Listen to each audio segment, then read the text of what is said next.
অভিযোগটা হলো একজন অস্ট্রেলিয়ান প্রবাসী, ওনার নাম আবু জাফর। উনি আজকে ফোন করে জানান যে ওনার বাসায় কিছু সন্ত্রাসী চাঁদা দাবি করতে যাচ্ছে, সমন্বয়ক পরিচয় দিয়ে। পরবর্তীতে আমরা একটা টিম পাঠালাম। টিম পাঠিয়ে সেখানে 5 জন উপস্থিত ছিল, 5 জনকে আমরা আটক করি। বিকেল 5:30টার ঘটনা। পরবর্তীতে আমরা জানতে পারি যে গত 17 তারিখ এখান থেকে 10 জন, মোট হলো সেদিনও 2 জন গিয়েছিল, আর বাকিরা বাইরে ছিল। তারা যে 50 লক্ষ টাকা তার দাবি করে যে আপনি আওয়ামী লীগ করতেন, আপনার স্ত্রী সাবেক এমপি, আপনি আমাদেরকে 50 লক্ষ টাকা দেবেন এবং আপনার বাসায় যে স্বর্ণালঙ্কার আছে এগুলো দিতে হবে।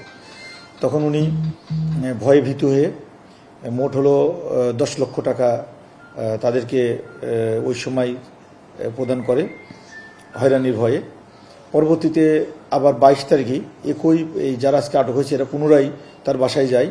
বাসায় যাওয়ার পরে ওই বাকি টাকা নেওয়ার জন্য তখন উনি ওই দিনও উনি টাকা দেন না, বলে যে টাকা নাই, এই ধরনের কথা বলে।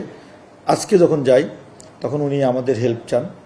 তা আমাদের একটি টিম সেখানে হাজির হয়ে 5 জনকে আটক করে এবং তারা স্বীকার করে যে তারা টাকা নিয়েছিল, 10 লাখ টাকা নিয়েছিল। এবং এগুলো আমরা অনেক এভিডেন্স সংগ্রহ করেছি ইতিমধ্যে। আমরা তাদের যে রাজনৈতিক পরিচয় এখনো আমরা পাই নাই, তবে আমরা এগুলো খতিয়ে দেখছি যে রাজনৈতিক কোনো পরিচয় আছে কিনা। কিন্তু আমরা এখনো তো ওই ধরনের কোনো কমিটি বা কোনো কিছু পাই নাই, তবে তাদের পরিচয় পেয়েছি।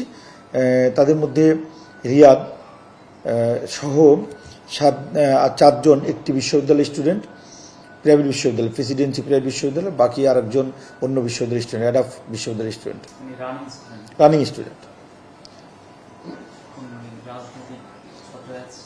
এগুলো আমরা পরে খতিয়ে দেখি, সুনির্দিষ্টভাবে জানার পরে আমরা বলবো এই বিষয়ে।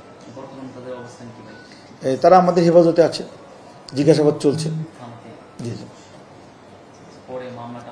হ্যাঁ, মামলা ওই যে অস্ট্রেলিয়ান যে প্রবাসী আবু জাফর সাহেব, উনি বাদী একটা অভিযোগ